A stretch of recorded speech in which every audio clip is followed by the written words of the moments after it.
Tomorrow. High pressure is going to be in control this weekend, and that means hot temperatures and dry weather. Disturbance coming in on Sunday may bring us some more high cloudiness across southeast Texas. But again, instead of the weather coming from Canada, we're going to see it coming out of the Pacific and out of the Gulf of Mexico. We're going to be a squeeze play. High pressure off towards our east, low pressure off towards the west, and a south flow will drag in Gulf moisture over our area.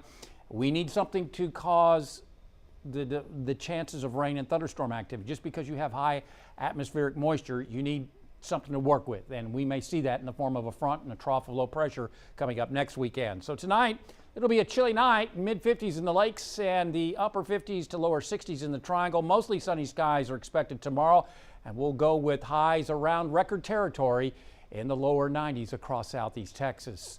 On the Gulf of Mexico, looking at, well, mostly smooth seas around a foot in the southwest wind at 5 to 10 knots. No high tides tomorrow.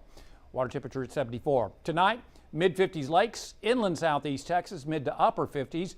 And here in the triangle, upper 50s to lower 60s. Could see a little touch of patchy fog. And of course, no rain, calm winds are expected.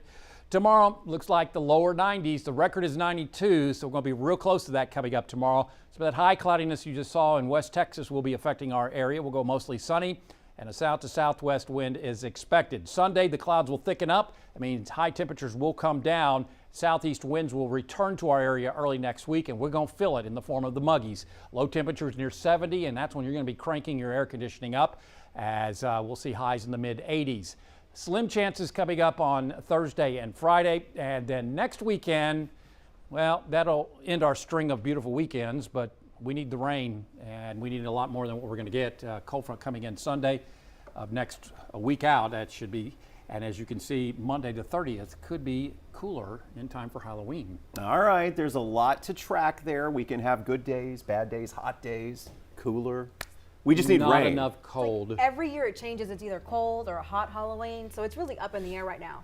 That's how it works in fall, yeah. Thanks, Patrick. You guys don't go anywhere. The 409 Sports Blitz featuring our new 409 Sports Director, Brandon Roddy, starts in just 2 minutes.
The Silsbee game of the week. It was an electric one. We cannot wait to tell you guys about it. And when it was an amazing matchup. Sounds good.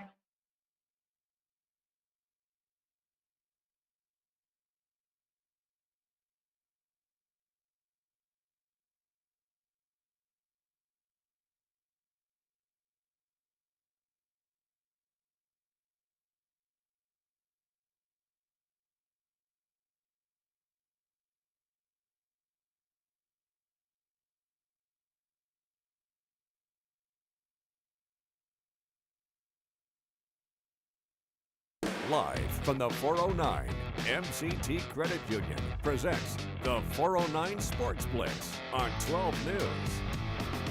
Hey, welcome to Week 9 on the 409 Sports Blitz. Nick Kenazos alongside the Hot Rod, the new sports director at 12 News, Brandon Roddy. Congratulations. Welcome to the team. Thank you. I appreciate it. Hey, are you going to copyright that name? We are going to copyright that name, the Hot Rod. I'll tell you what, my man, first night tag team in here. We have a heavyweight match for our game of the week. Yeah, this is a big one. This is the hottest ticket in town. As number 2 Silsbee squared off against number 7 Hampshire-Fannett, and 2 undefeated Giants were squaring off to see who's going to be the king of the district tonight. And I mean, this was the one everybody wanted to see. QB Michael Mosher passes to number 6 to number 1 Draylon Miller, but it's intercepted by number 2 CJ Larnett. Everybody's celebrating that. You should. You know, Everybody it's in Hampshire-Fannett country right there. Big play. But it continues. Michael Mosher passes to number 7 Ray Drian Baltrip for a Tigers TD. That's 7-0 Silsby. Now they're getting excited. Everybody wants to dance. And that was a good pass too. That's what you Read need. the needle. Man. That's what you need. And Hampshire-Fannett, Ty Bryson passes deep to number 3, Dante Zenio. That's complete. Wow, what a great catch. Yeah, you got to get excited. See, I like to see the fans getting into it. That's going to set up Longhorns. Unfortunately, nothing comes from that, but Michael Mosher, again, this time he finds number 11, Ashton Cartwright, and he makes the touchdown, 6 points into pay dirt, 14-0 Silsby going to the second quarter. 3 seconds left on the clock, last play of the half. Bad snap, Pierce Purple tries to do whatever he can. That is not going to happen. Silsby goes into the half, 14-0. Right now, we're late in the fourth quarter with Silsby rolling 32-14. Oof, man, this is the biggest matchup of the week. Holton Pepper has been at this game all night long. Yes, he's joining us live from Silsby. Holton, Silsby got off to a hot start. How is it looking out there now? Man, what a game this has been. At first, I really thought this was going to be all about the defenses, but the second half has been all Silsby.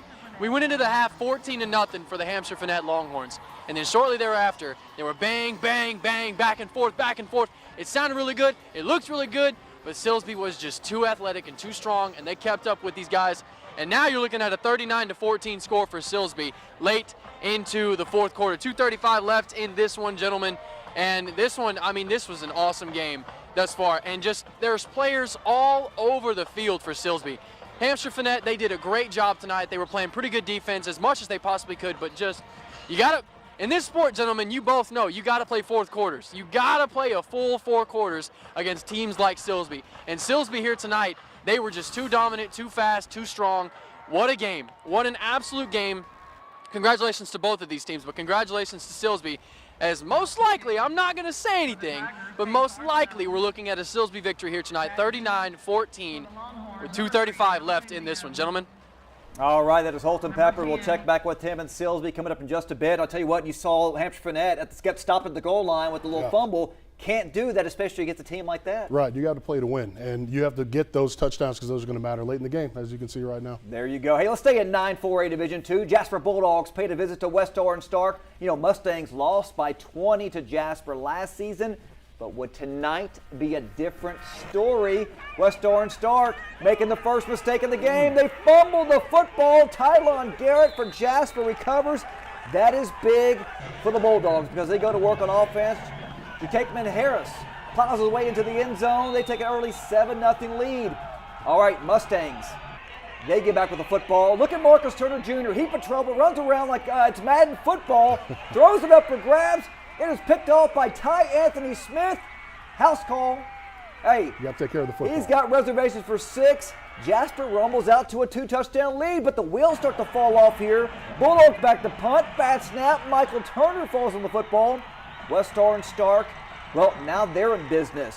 So Tajay Emerson, he's going to go to work from here. Look at this run. Never stops moving his feet. Hey, is he down? No. He brings the entire defense with him. Great effort. Like That's to see effort. That. Mustangs get on the scoreboard. Guess what, though? Celebration would be short-lived. Jacarian Parks would take the kickoff, as Chris Berman would say, prime time. Prime time. Off to the races, 80 yards on that kickoff return.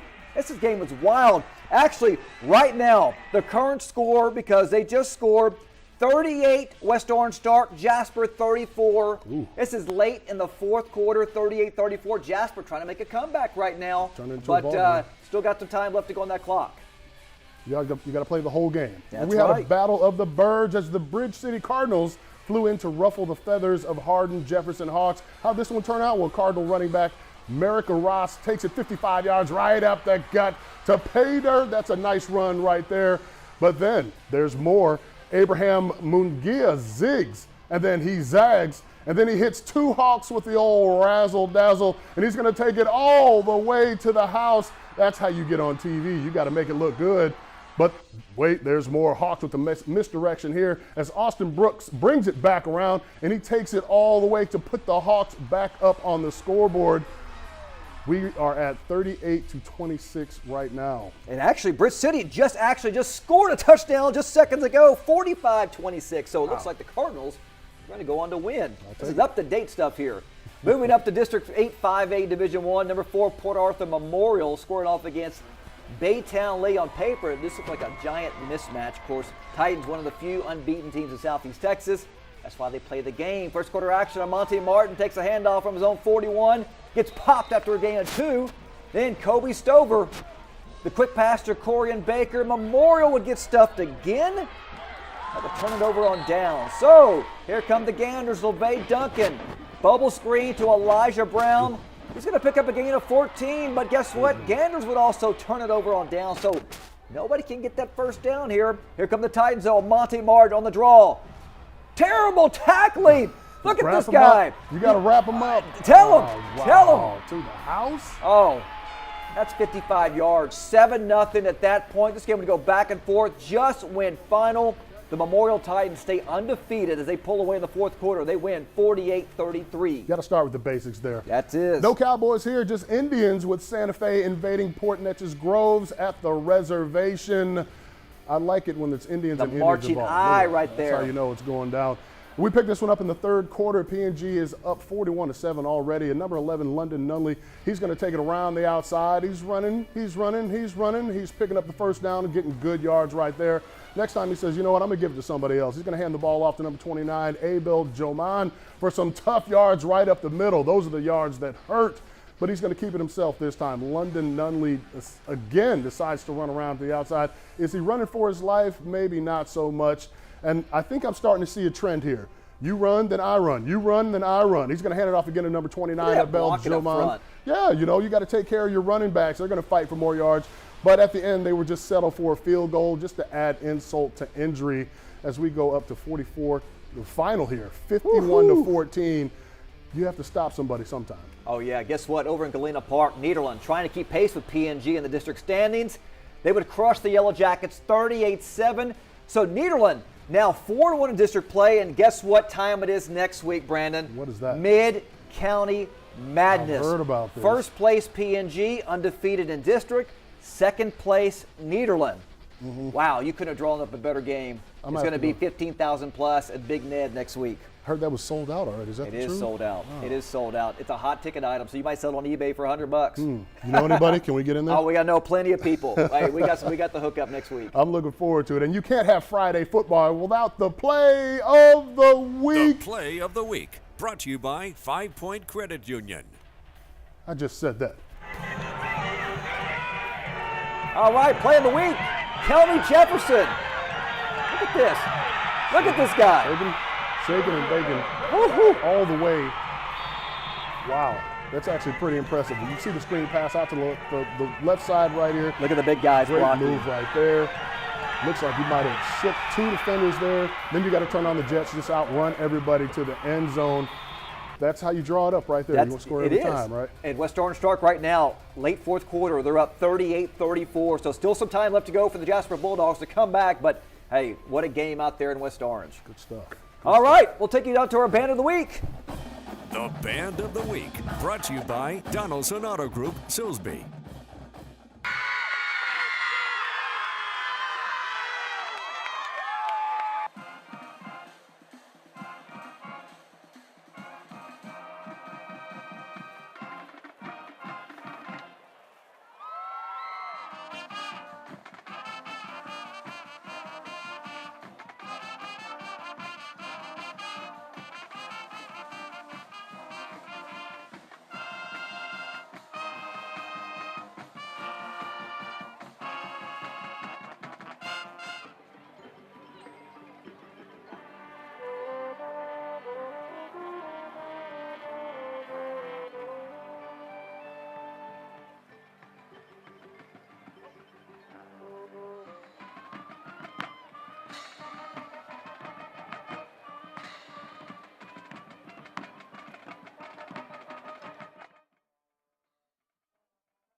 Live from the 409, MCT Credit Union presents the 409 Sports Blitz on 12 News.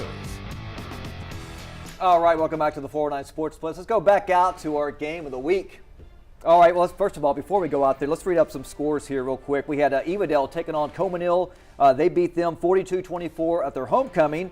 Number 2, Newton, all over Coon, 61-6. And Deweyville, big winners tonight, along with Kirbyville knocking off Harden 32-20. Let's go back out to our game of the week, Brandon. Yeah, you know, hot rod. Hampshire-Fannett was actually trying to score, if I heard correctly. How's it looking out there, Holton? What happened? So, gentlemen, the game is officially over. Now, Hampshire-Fannett, they tried to make it interesting. They got a late minute of touchdown in the game to try and punch this thing out. So a 39-21 score is your final here tonight. Silsby will stay undefeated. Hampshire-Fannett receives their first loss this season, but that's all right. You're still going to be second place right behind them. You can still get into the playoffs. And it's not like they got blown out, you guys. Like, this team is still very talented, still very good. So there's a good possibility that if they make the playoffs, when they make the playoffs, that they will have a good opportunity to go deep into the playoffs and give themselves a shot at something special this season. But of course, Silsby, as we know, number 2 in the state, household name here in Southeast Texas. They're a pretty solid school, and they proved it here tonight on the gridiron.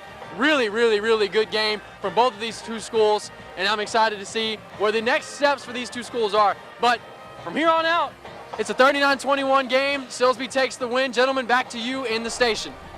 All right, thank you, Holton. Looks like the Silsby Tigers pretty much, depending on what happens the next couple of weeks, they will wrap up that district championship. Yeah. And Hampshire-Fannett, if everything goes according to plan, they will be the number 2 seed going in the playoffs in a few weeks. Yeah, so there's still a chance for them to see themselves again. If they want to play each other, you want to circle that one on the calendar. Yeah, the collision course there. Hey, let's get to some scores around the area. LCM, they were on the road against Pandora. They improved to 3-0 in district play after cruising 35-7 against the Wildcats. How about the Vider Pirates? They were down 14-10 at halftime. They must have had one heck of a speech because they came out with their hair on fire in the third quarter. Well, actually would end up winning 31-21 over the Livingston Lions. Over in Lumberton, the Raiders jumped out to a 4-touchdown lead and never looked back. They cruised past Huffman-Hargrave 46-14. Raiders now 4-0 in district play. And also Kelly, they won tonight. East Chambers also winning tonight.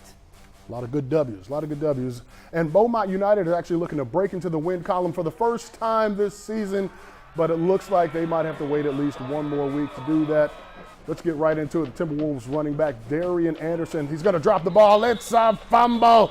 It's recovered by Summer Creek by Quest Simmons. You can't do that. And that would lead to QB Blake Thomas finding Cordell Rogers for 6 points in the back of the end zone, but the Bulldogs were just getting warmed up. Blake Thomas, he's going to drop back again. He's searching. He's going to find number 13, Jonathan Jones, way down the field. That's a nice ball and a nice catch from QB2 right there. Well done. Yeah, let him know it's a first down. The Timberwolves weren't going down without a fight, though. Number 2, Cedric McGill, he's going to use a forearm shiver, come off the side, and sack Blake Thomas, and that's going to be, something to get happy about, but that's about it. T-Wolves running back Lloyd Avant takes it on the ground for pay dirt. And then Blake Thomas is going to look around. He's going to search, and he's going to find Caleb Welch for his second touchdown of the game in the back of the end zone. That's a great pass and catch right there. Incredible concentration right there. We got a final on that one, 47-2. Would you even want the 2? Would you just say, no, I'm good? It's been a rough season for Beaumont United. Also a rough season for the Westbrook Bruins. Last night they get shut out for the 3rd time this season. They fall to Kingwood 34-0. Bruins now fall to 0-5 on the season. Beaumont fans, get ready though. United and Westbrook will clash next Friday night in the annual Alumni Bowl. So somebody's going to get a win. United's got to win, but somebody's going to get a win, their first district win of the season. So it's always going to be packed out there in Beaumont with that Alumni Bowl. It's crazy out there. Okay, I'm taking notes, man. All these games I need to check out. I'm telling you. One day. It is time for the hit brought to you by of the First week. Security Bank. This one is brought to you by Beaumont United. Again, number 2, Cedric McGill coming off that edge to take down Blake Thomas. The speed, the agility, the aggression, he was ready to do that. That's good stuff right there. Big hit. one of the few highlights of Beaumont United. But hey, they'll be back together next week. Hey, let's go back out to Holton Pepper live with the winners, Silsby Tigers over the Hampshire-Fannett Longhorns in our game of the week. Holton.